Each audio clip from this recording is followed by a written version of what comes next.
Good afternoon. It's another week, another edition of your favorite program, 60 Minutes Nigeria. My name is Ewosa Agbolao. I must tell you that there are a lot of talking points on the issues we are discussing today. Not so many Nigerians believe that the South African government can be pressurized to be on their knees and tender an apology to the government and people of Nigeria. But that happened. Now, we talked about the xenophobic attack on foreigners and, of course, Nigerians on this program. And today, we'll be looking at the aftermath of that. The apology tendered by the South African government to the Nigerian government in retrospect. That's what we're looking at today. And we'll also be looking at the security situation in the country. My guest for today, we're expecting comrades, Colin Samadi to join us, but I have in the studio our communication strategist, political analyst, and of course the president of United in Democracy, a pressure group in Edo State, Andrew Eigalua. Nice to have you on the show today. Good afternoon, viewers. Okay. So, like I said, South Africa's apology to Nigeria over attacks on foreigners in retrospect. That's what we're looking at. Only this morning, we also heard the news of the arrival of Nigerians from South Africa. And of course, something happened in the House of Representatives yesterday when the chairman, managing director of Peace Air was honored in the House of Representatives. In short, immediately his name was mentioned, all federal legislators stood up, granted him a standing ovation. I think the man is really, really overwhelmed. And for him to have volunteered, to have made his aircraft available to evacuate willing Nigerians, the man actually deserves accolades. Though he said he did it not for accolades, but Nigerians already commend him. So that's the scenario. But like I said, the South African envoy was in Nigeria to tender the apology of the government of South Africa to President Muhammadu Buhari right there in Aso Villa. We start from there. Andrew Eigalua, now were you surprised that the South African government can openly tender an apology? Not only to Nigeria, they tendered to Zimbabwe during the burial of late Mugabe. Now, they also came to Nigeria. So what's your take on this? First and foremost, I would say I'm not surprised. Okay. Because I saw it coming. Yeah. You know, we live in a global world now. Yeah. And every country is watching every other country, your character, the way you do your things. Ordinarily, to me, since the inception of this xenophobic attack on Nigerians and foreigners in South Africa, I've looked at South Africans as a country that, sorry to say, their freedom or whatever independence should have been granted to them before now, because it shows clearly that they are not ripe enough to live as a nation. The South African president coming at this time to say, oh, I'm sorry, to me, it's a pressure from other countries. Making them to understand that what you people are doing is wrong. If you don't accept foreigners in your countries, what the foreigners in other countries? Yeah. How do you thrive, economic-wise and culture and what have you? No man is an island. Yeah. So I think the South African president was under deep pressure to make that apology. That aside, I would say the South Africans, like every other African country, they are still developing, and you need to learn how to crawl before you walk. If you have to retrospect the country called South Africa, how they suffered during the times of apartheid, during Pieter Botha, when he was their president. Every country in Africa, especially Nigeria, supported them in making sure they get this freedom. I can remember I was told that our fathers those that are in the service, their salaries were being deducted. People were making contributions. Even our musicians, like Sonny Okosun, Fela Anikulapo Kuti of blessed memories, most of their songs were all on Appetite South Africa, Yeah. Free Nigeria, free South Africans and all that. Yes. But why all of a sudden they've gotten the independence now? They've forgotten where they were coming from, the people that helped them to get where they are. Fine, their excuses I think is lackadaisical. Okay. To say economic-wise we are not getting jobs, foreigners are coming to take our jobs. They are all bullshit. They are unacceptable. We don't allow They are that language unacceptable. on air. Yeah. There's no country in this world that we don't have foreigners Okay. that do jobs. And let me let you know, most of the jobs done by foreigners are the informal jobs. So they shouldn't come and tell us that they are taking their jobs. Are you telling me that most Nigerians are now the judges and bankers and what have you in South Africa? Okay. If you talk about doing jobs in the foreign land, Yes. maybe African shops, working in the factory and all that, which most citizens they reject. Okay. Are you getting it? Yeah. Most citizens they reject All jobs. all jobs. Yeah. But foreigners, knowing why they left their homes, why they sojourn abroad is to come and work for their family and get more money. So all jobs become white collar jobs for them. They are ready to grab it so long as it's a payable job. Yes. And you know, most of these industrialists and people in other countries that owns industries and all that, they capitalize on the fact that these people are foreigners. If you pay them low, they will accept the job.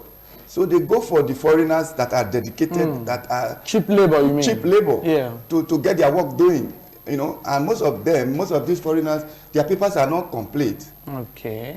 Their resident papers. Okay. With that, they are ready to accept any job. Okay. So they don't even have work permit. Work permit. So it becomes a black job. Okay. And when you are doing a black job, any amount that you are being paid, you take it and don't make less, because if you want to press for a better pay and other working conditions, you don't have the papers to meet up with all this. And I think that is what is causing the problem. Okay.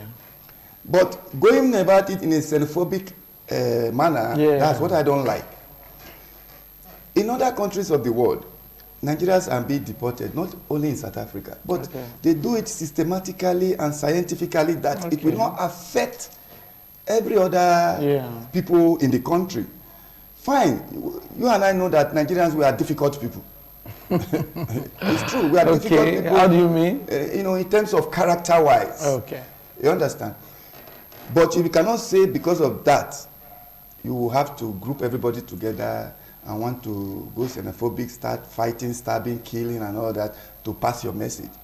In an advanced world where things like this occur, like in the Western world, and the citizens are finding it difficult to, you know, cohabit with foreigners, what they do, they will, you know, put pressure on the government that, look, foreigners, they are taking our jobs, they are constituting nuisance here. They might air a program on TV where calls will be coming in and all that. By the time the government sees that this pressure is not getting too much, they know how to go about it. Not citizens. Taking the laws into their own hands to kill and all that. It doesn't show. That's very unacceptable. But Andre Eyaloa, let me take your mind to this aspect. You recall that even on this program, we talked about airpeace willing to evacuate Nigerians. And, you know, one of the guests said, we are very sure that Nigerians will not return. Are you surprised that Nigerians are returning? We understand that some persons, apart from those already brought back, there are others waiting for airpeace to airlift them. Are you surprised with this new dimension to this whole thing? I'm not surprised. One thing we don't know as Nigerians. Apart from South Africa, there are other countries in the world where Nigerians are stranded. You understand? And they don't have any excuse. They are looking for one or two excuses to say, I want to go back home. And some of them, they grabbed this opportunity. Some of them are rotting away in South Africa. As we speak, there are still some Nigerians that are still there doing nice jobs, good family. They won't come back. You understand? So it's an opportunity for those of them that are stranded, that don't have anything doing over there to, you know, to grab this opportunity to come back to Nigeria and see if they can make up for the time they've wasted in South Africa. Those are the people you are seeing now. Okay. Or do you think probably, this woman, Abike Dabiri, she's been commended because she's in charge of the diasporal commission. Do you think the kind of incentives probably attracted these Nigerians to return? They've been giving cash, they've been giving airtime, data, and we understand that they're also being promised soft loans. Do you think probably these incentives by the federal government probably is attractive and Nigerians are running for it, they are taking advantage of it? Yeah, and like I said before, it's an opportunity for those of them that are stranded there, that are not doing anything.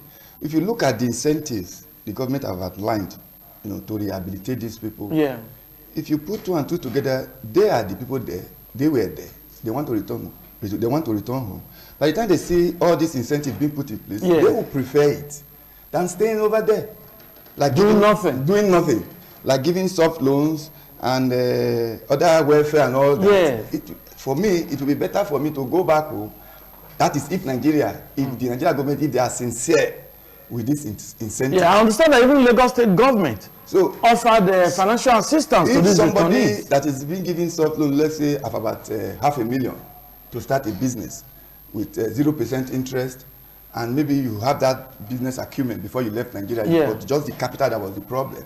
And now that you've been to South Africa and what you were thinking was happening there is no more happening there, you become more equipped and more matured now to manage your resources if giving such money to start your own business. It's an eye-opener for them. That's why I said most times they say traveling is part of education. It's a big part of education. The mentality they had before they left Nigeria, that is not the same mentality they have now and they are returning. They are more matured. They now respect themselves more as a Nigerian. They want to do what they were not doing before. The hue and cry about Nigeria not helping citizens and all that, they've gone to do their comparison between Nigeria and every other country. They discover that Nigeria is better.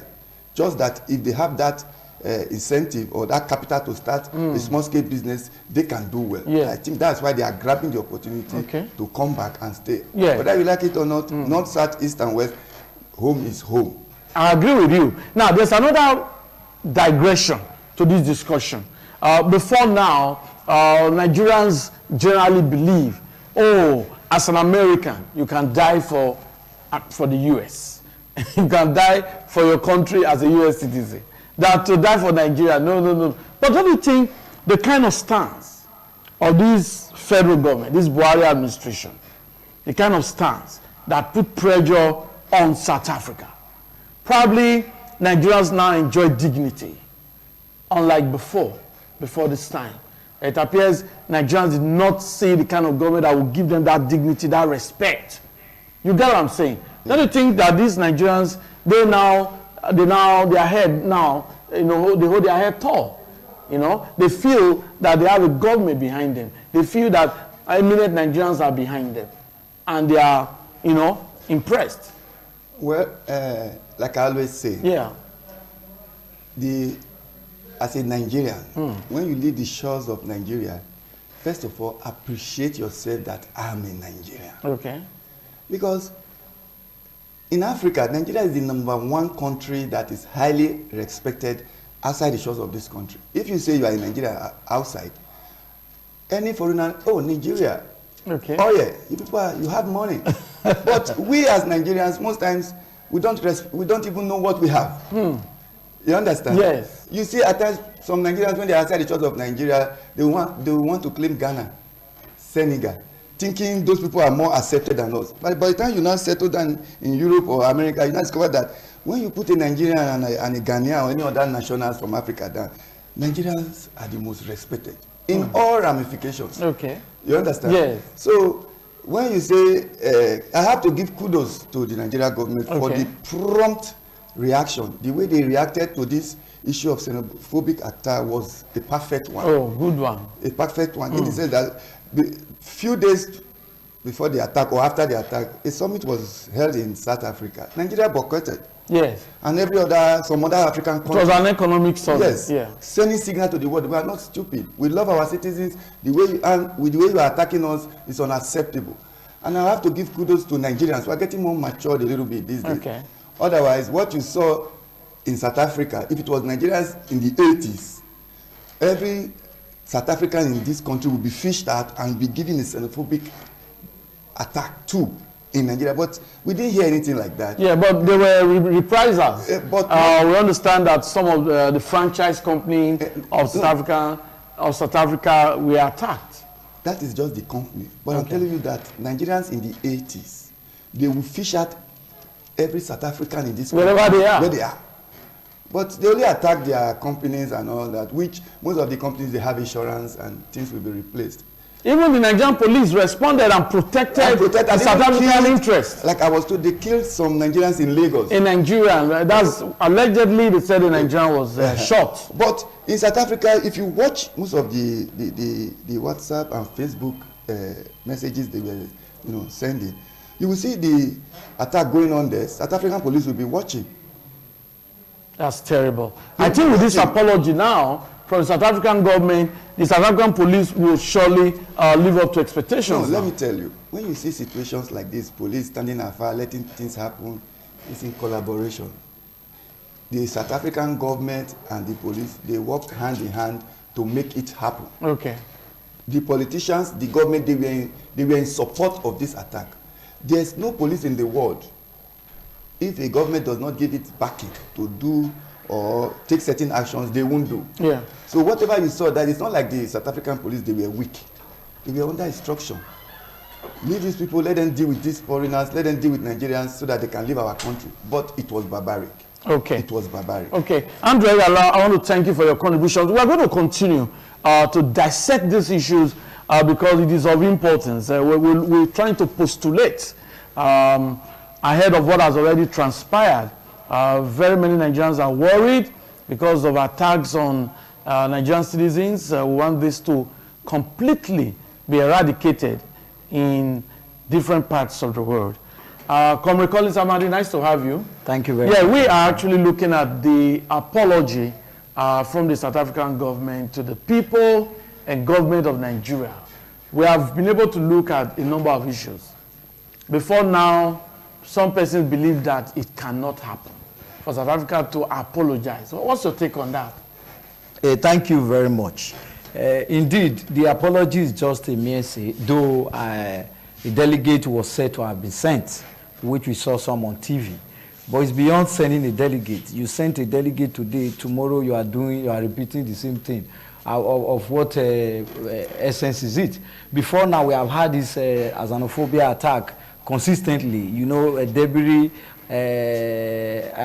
Madam Debiri, the one in the House of Rep, you know, she has always been recently become very friendly with the South African, just to see, and even the Italian and even Libya government at the time, just to see how they can allow Nigeria to have peace, you know, wherever they were. But that wasn't happening. Now you come me to say you are making an apology to Mr. President in Aso Rock. Is Mr. President the victim, or have you sent your envoy to begin to look for families of those you have manslaughtered, those you have dehumanized, those you have burned their properties and all they had? And what succor have these families had? What succor do we have? Doctors, do we know their children and relatives who indeed were feeding from this source of these persons? And is he just walking into a villa and you have a handshake, and Nigerian government not having shame? They are bold enough to put it on media to start saying South Africa has sent an envoy, you know, to come and apologize. Yeah, but I must interject there. Now, I don't want to use that language of Nigerian government having shame, because if you look at what has happened, for an apology to be made to President Muhammadu Buhari, it's an apology to Nigerians. They apologize to Nigerians and the government. Now, don't you think that is the first step in the right direction? We've heard of issues of the Speaker of the House of Reps has talked about how they will support the issue of compensation. That's another angle. But an apology, we've heard of people who demanded that South African government should apologize. Former President Olusegun Obasanjo said South African government should apologize. And now they've apologized. Are you kicking against that? Now, words without action is just nothing. Even the Bible says, watch while praying. Sometimes, even when you pray, you need to look at your back if the enemy is very close to you. Now, what I'm trying to say is that we have had series of issues happen before now, and we have had lot of apologies, and at the end the apology does not go down. How many Nigerians do have electricity to even watch and see that South African government have come to meet Mr. President in Villa and apologize? Just to say. Now, but what I'm trying to say, these persons that have been deported, because naturally they didn't want to come, but they forcefully have to deport themselves in a situation of trying to still hold back life. Now, what had the interaction had the government done with them? Not seeing Nema standing at the airport saying you are welcome. Does it end there? Then they should give us the update of what government have done so far. Have these people been given shelter? What had their sense of humor right now? Are they demoralized? Have some become mad persons today? Because there are a lot of words you have had and suddenly it goes down. You just run mad. You understand what I'm saying? So what are the, now we know South Africa, for example, to be an headquarter of HIV and AIDS. Now government is just packing people in. Good, they are our citizens. Have they been kept to one side? Have they been examined medically? Do we know their state? Do we have those who need retroviruses, drugs and all that? Because you know in South Africa, those are something like that are free. You just walk into a shop. You can even walk into your own personal shop and see that government have delivered for those who want it. They get them so subsidized, and even in some cases they are free. Now you are just bringing in, just like you have Libya issue at the time. A lot of Nigerians were brought in. Those that were brought in from Libya, what are their states today in many of the states? I'm not just talking about those states in particular. That is an argument for another day. Now, what are the state of those people today? It's not just bringing in people. What are their heads, their conditions of their head, and what will be the effect of the people they are coming to meet? Now, if, for example, you deported 300 young men, maybe, God forbid, let it not be their portion, 200 among them, 150 among them are infected with diseases, HIV or what have you. And now these people, you just brought them here and you just push them, join other Nigerians. And they start doing all sorts of things that may not be very godly. Maybe some are married, some are not married. And they spread it again. And do government really think? But we understand that they are being profiled.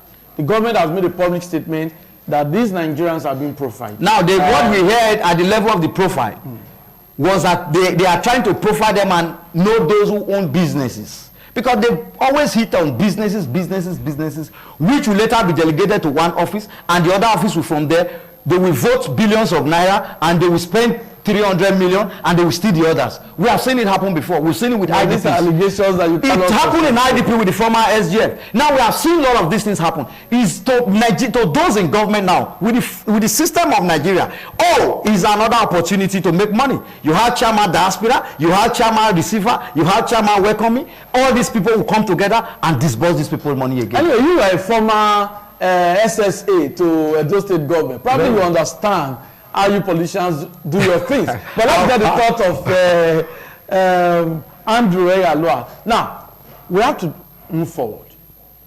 We just heard what Amade has said. These Nigerians are being brought in. We have looked at areas of profiling. The government has said they are being profiled. Are there other things you think the government should do about these people being brought in? Well, first and foremost, I would say we welcome those that have been deported. Okay. Some of them, they are dead. Some of them are in the hospital. They couldn't even make it back to Nigeria. So for those that came, we have to welcome them. Then it behoves on the government now to know how to rehabilitate these people, and so that they will not have that nostalgia of going back to South Africa, like he rightly said. And I think Nigerians, our attitude is gradually changing, because the awareness is not there of corruption. Like what Baba Chef, what's his name? When he wanted to clear grass with 200 million, he saw what the outcome of it.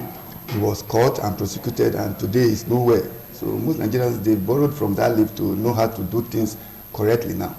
And if the government, if they've learned from their lesson too, that our citizens, the way they go out these days to look for greener pastures is alarming. If your country is good, you stay back. Like I always say, a good parent will not allow your own child to go and be a houseboy or a housegirl. Because I, for one, if my son or my daughter, if they don't stay in my, if I don't see them a day in my house, I feel somehow.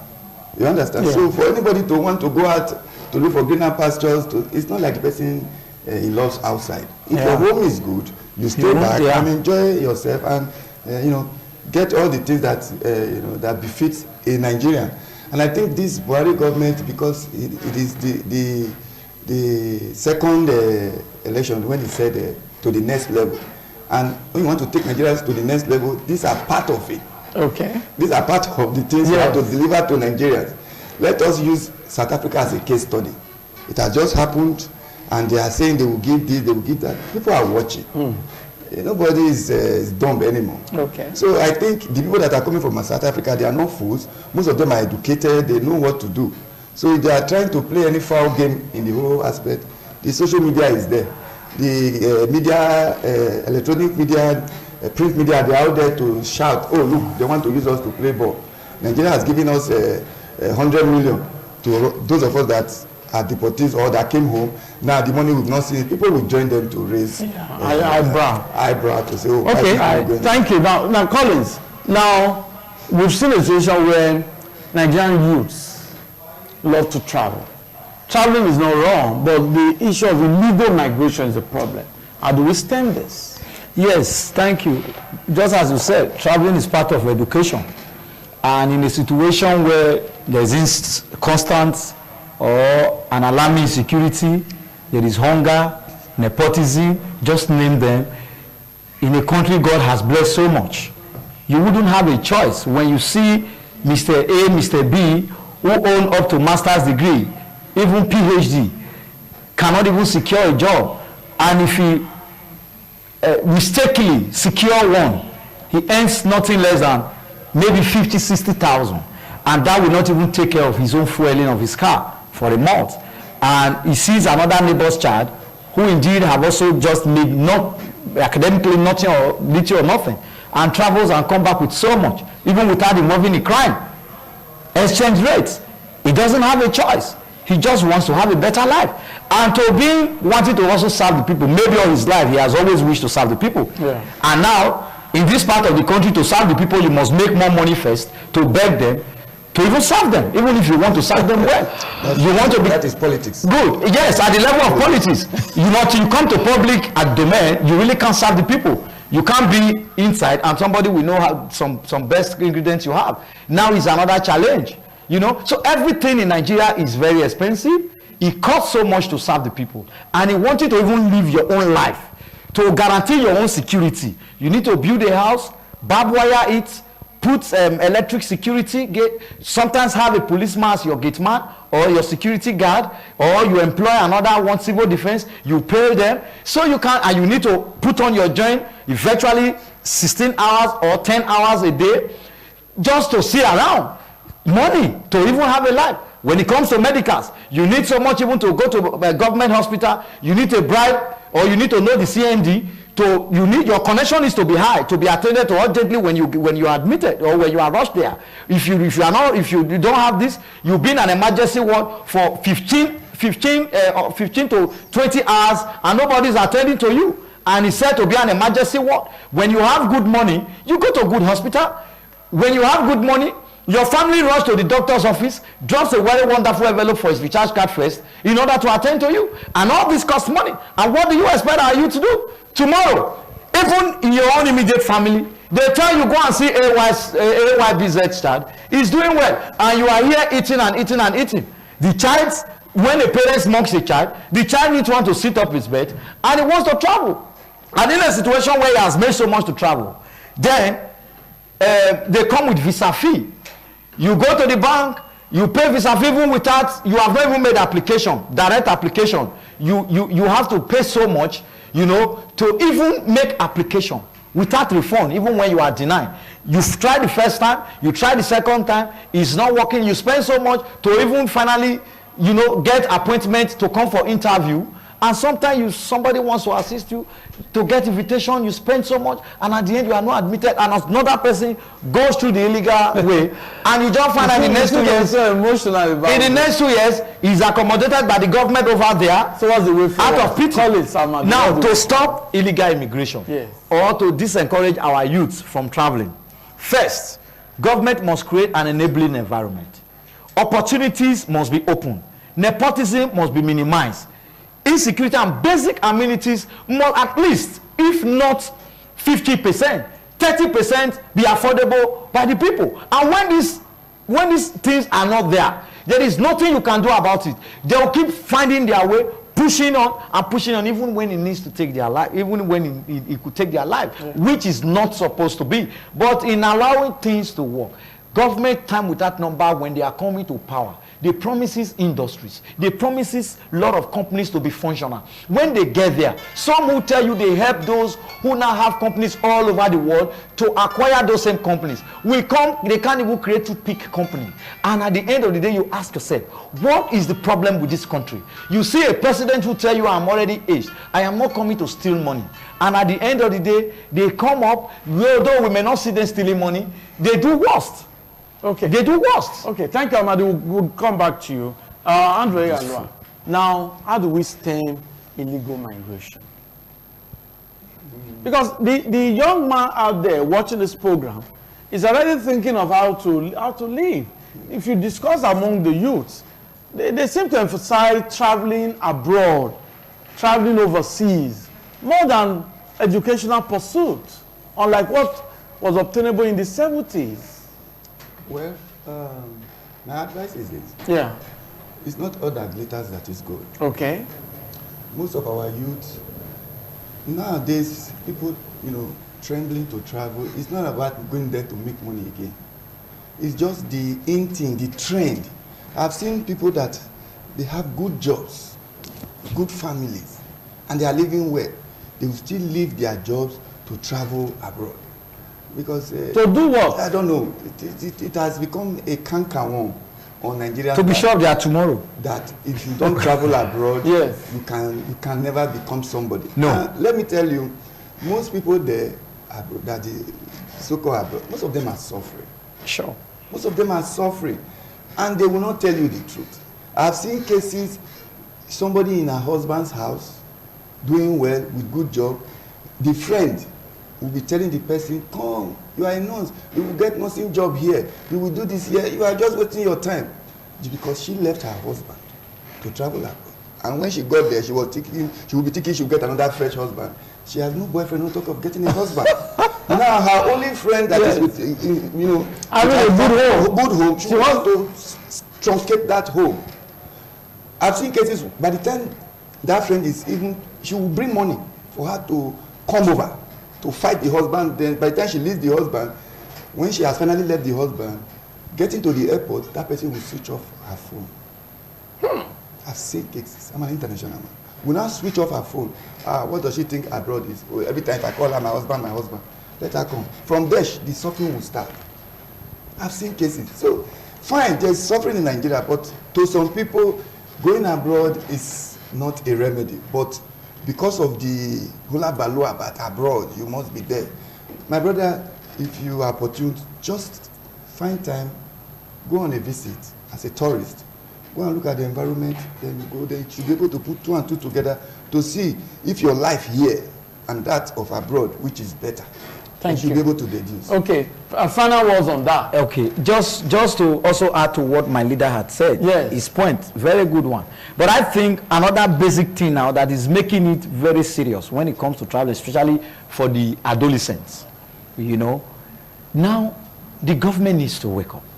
Where you have an institution of government that is embarrassing its citizens, it's becoming unalarming and uninteresting. One, I was privileged riding on a public vehicle in recent time. You see police officers, they will stop a vehicle. For the fact you are a youth, they will search you, even if it's 3310 you are holding, they will tell you no, enter the car, police station. To do what? And this thing, especially in Edo State, it has become something you can't imagine.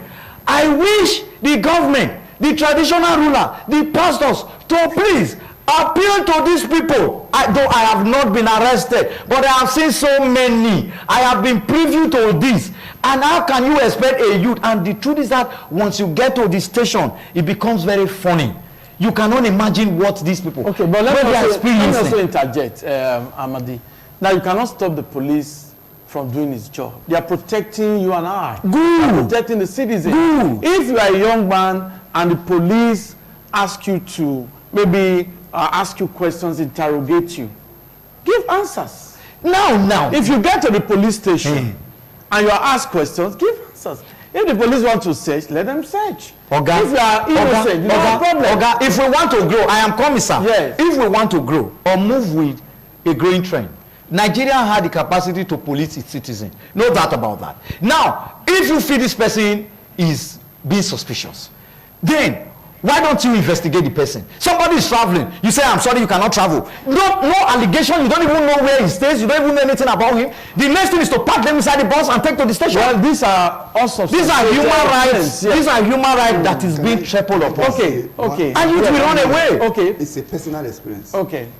The fact is, like, I continue to tell our Nigerian police, not until they tell themselves, I'm a disciplined policeman, I know my job, nobody will regard them. In foreign lands, when you see a policeman talking, you keep quiet. Don't talk until he finishes. Yeah. You understand? Last week or 2 weeks ago, I was coming from Lagos. As we were coming, I was inside the vehicle. The vehicle was going on a top speed, and there was a police checkpoint in front. Do you know that the police, I don't want to mention the vehicle's name, he took the wrong lane, passed to the other side before the policeman now stopped him. As the policeman stopped the vehicle, there was a passenger saying, "Who be police? Don't stop." I said, "Look, my brother, stop that. We must respect the Nigerian police. I saw the way he was driving was, reckless. Okay. He did not stay on the queue. Yes. So when the policeman now came, he ordered him to go and open the boot and pretended to be searching.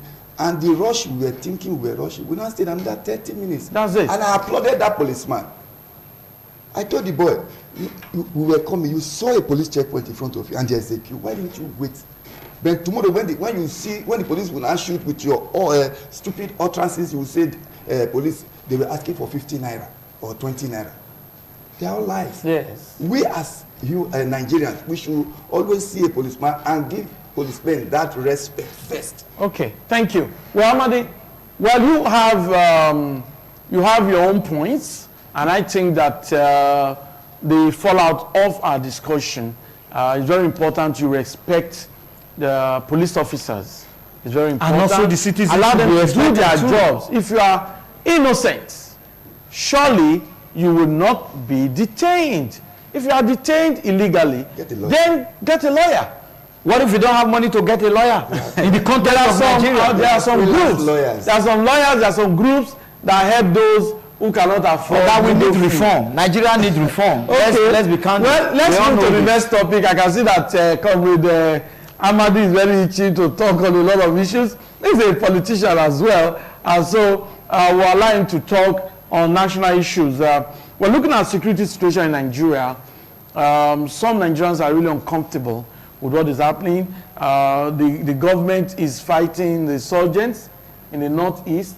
Now, there are other issues now, other crimes. Banditry. Banditry is another new one. Even in Katsina State, and now the governor of Katsina is negotiating with bandits, and some kidnapped victims are being released based on that negotiation, that dialogue. Is it really right to to dialogue with bandits, Amadi? Thank you very, very much. I think it's come to the knowing of its citizen that many a time those we elect to represent us, mostly those that don't win elections, they steal our mandate, we keep quiet, are murderers, and they don't have conscience. But why did I say this? Because it's like government come, you set up your own insurgency team, you give them your name, from there you siphon the state funds. Okay, different or the nation funds. With code names. Yes, with new codes and new names. It's a way to pacifying or satisfying those who violently have run elections for you. We have seen where... That's another allegation that cannot be substantiated. Good, but there are realities. Now, with the trends and the way Nigeria is going by the day, we are beginning to see it. Now, where you have governorship candidates who even after a forensic auditing, it's obvious that this was a voice of a particular person who indeed was assigning those who claims they are bad boys to operationalize an election, ground it, pay them. I will pay you so amount and later reimburse you the other. It's obvious, and these persons are not persecuted today because they know who are the lords. And at the end of the day, if that person had won, or some of them who may have also scaled through and finally won, are you telling me they will not compensate those people? Are they going to compensate those people with paper and biro work? No. Now, if we cannot give you a contract, we know even if we give you a contract, you may not even do it and will not have the guts to ask you. Those will be documented. And at the end of the day, it will be said that who are the contractors? Let's get them. And those people may also. Now, what do? Form a group, create some violence, and let us negotiate and pay you off. No, that's I reject that, and I must say that is very unacceptable. Good, we reject that. Yeah, now, if we reject that, in a situation where a government who ought to have a sovereign, who ought to be sovereignty, to have become a nation, cannot battle an eternal insecurity as called Boko Haram, metaphosed into Fulani herdsmen, or let me call them herdsmen, because I don't always want to use the word Fulani, because I don't want to see it as it's not all Fulani. Yeah, because to me, it's not all Fulani that are involved in it. Yeah. Now, and not all herdsmen are also involved in crime. Good. Now, from the other angle, it's now banditry. Banding what? That we have a Nigerian army, we have our navy, airways, police, DSSS. Now, what will it take to equip these people? Now, Nigerian government have been buying weapons for how many years? Only God knows.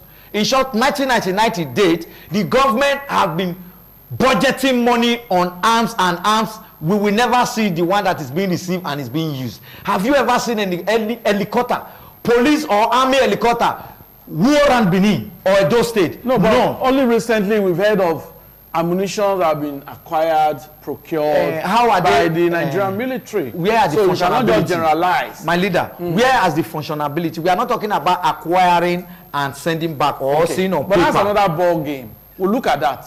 Good. We'll look at that. Is Nigeria so poor that we cannot operate like Russia and Germany? Even if half of our citizens choose to become police, or we make them to become security agencies, Nigeria have what it takes to pay them. Now, if we have enough of these people, well equipped, I am sure when you mandate police that you must use police van on police operation. Area where they need biking, you provide bike. Area where they need boats are there. Area where they need small vehicles, they are there. They will not hire Audi and bus painted with Edo State bus driving code and pretend to be passengers and be moving on the road. When they say stop, you don't know if it is police or if it is an armed robber. The citizen will start running, and at the end you shoot them. You say, why did they not obey the police? How do I know it is police? Now Nigerian government, we'll come back to you. Nigerian government must be ready. They must be sincere. We'll come back to you. Okay, thank you. We'll come back to you. So we'll allow our other guests to also make his contribution. Now, security situation in Nigeria, it is believed that it can be better because there's really insecurity in the northeast. We've seen what is happening there. In other parts of the country, the highways now, we've seen what is happening. Now, the issue is in the public domain. The governor of Katsina, only recently, through dialogue with bandits, so many people have been released. Do you think that's an option? Well, first and foremost, I will have to thank President Muhammadu Buhari for creating two ministries for security purpose. That is the Police Affairs Ministry. Okay, Police Service Commission? No, just Ministry of Defense and the Police Affairs Ministry. There are two now, the Police Ministry and the Defense Ministry. And if you watch, since the creation of those two sectors to fight or to curb insecurity in Nigeria, the trend or the rate at which this banditry, kidnapping, and farmers' headers clashes has reduced considerably. I think they are now working in synergy, the police and the army. And like you said, bringing the case of the Katsina governor that has went into dialoguing with bandits and all that, I applaud such move, because if you look very well, apart from some people that are, criminally inclined to be criminals, there are some people that went into banditry, kidnapping for the purpose of money, out of frustration. Before an individual will decide, oh, I want to be a kidnapper, you've looked at it front and back. The consequences of being caught, what will happen? Is death or prison. But you still shove it aside to say, I want to be a kidnapper. Have you ever seen a kidnapper that will kidnap, at the end, will be asking for a woman? Give me a woman to take the victim. It's money. So what am I trying to say is that Nigerian government should try as much as possible to create jobs, to empower our youths. If everybody is engaged, things are moving well, I don't think a normal person will go into kidnapping. Like I heard, I don't know if it's true, that security votes for governor is 500 million a month. We don't know. I don't know if that's why I said I don't know. I don't know how much the money is. But to me, I wouldn't advise governors, because they give you security votes of 100 million, I don't know, to be buying guns, to be buying helicopter. Fine. Half of that money, use it for empowerment. Create jobs. You must not go and buy gun and be killing yourselves because you want to cure security. Security or insecurity in any country, the determining factor for it is lack of job, lack of something to do.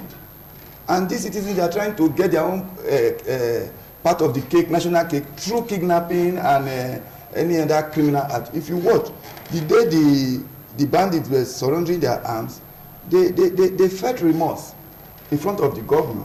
And I think the governor... Katsina State. Katsina State. And within that environment and the Northeast, that place is a little bit calm now. Because they know themselves. They know what's happening. And if the governor of Katsina, after they've laid out their hands, come in with good manifesto, good program for the empowerment scheme, I think the citizens, we shove away from such heinous crime. Okay. And we want to do the right thing. What am I hammering on is empowerment. Okay. The government should do something, create jobs, create enabling environment. And let me tell you, if this insecurity persists, Nigeria can't move forward. Because the enabling environment for foreigners to come in will not be there. Most times I have the opportunity to fly. My flight will transit Ghana before coming to Nigeria. You will see all the white people coming down, they are all going to Ghana. And since I do ask, no, Nigeria is not safe. You see? So for development, yes, you will need an enabling environment free of bandits, kidnappers, and all that, for these foreigners to come and help us develop Nigeria. Thank you very much. Your party was Amadi. Just a minute, because I've been told we don't have time. I really would wish Nigeria had the opportunity of really choosing their leader, but it's unfortunate, even the institutions... They had the opportunity through election. I know, which they did a part, but the others were still left for few cabals to decide what they want. But I wish they had a real opportunity. I haven't seen what we've gone through. Nigerians made up their mind before to choose the leader, but unfortunately they couldn't have it. Now, who do you cry to? You only cry to people who can listen to you. We have men that are full of energy. Now you have young doctors who can make things work. Go to our public hospitals today. You go and see the people that are there. There are people who already are tired, they are not interested, based on some relationship. Go and see young doctors. You have doctors like Dr. Ofude and others, young, able persons who can show things right. When they treat you, you get well. But they will not have the opportunity. Instead, they will put people who say, I better get out and maybe government. And at the end of the day, nothing is working. Now, for the federal government per se, for today, we can agree that we have executive council being headed by some people. But I hope and I pray, now they have moved to the next level. But let this next level not be the 130 naira per cup of rice that we are facing today now. 1,400 naira per rubber that Nigerians are facing for the past 1 week, and government is not talking. Oil now, small Chelsea bottle is 130 naira. Kerosene 340 naira for 1 liter. Now this is not the next level. Let them not allow things to continue like this, because one, the over muteness of Nigerians should not be taken for granted. They should feel the pain of the people. Thank you. And the people are actually being paid. And when you lock up a citizen, like Sowore have been locked up over days now, and nobody talks about it, and even the court is not ready to work on human rights. This is not the Nigerian we are praying for. Thank you. Sowore's issue that you brought up, definitely as a lawyer, and they will know how to handle in terms of using the judiciary. Gentlemen, I want to thank you. Time is not always our friend on this program. I know that my guests have a lot to say, but we must say that we have a leader in this country, duly elected, whose victory has also been upheld by a competent court of jurisdiction. Supreme Court has not confirmed. And Nigerians also have opportunity of always choosing their leader through the ballot. So that must be made very straight. I must also say that the comments of my guests are their personal opinion on this show and not a reflection of this station. On that note, I say, colleagues, Amadi, thanks for being a part of the program. Thank you very much, everyone. Andre Yaloa, thank you very much for your contribution. And our viewer out there, I hope you've enjoyed this week's edition of the program. Next week, God willing, we'll be here again to look at other national issues. Bye-bye.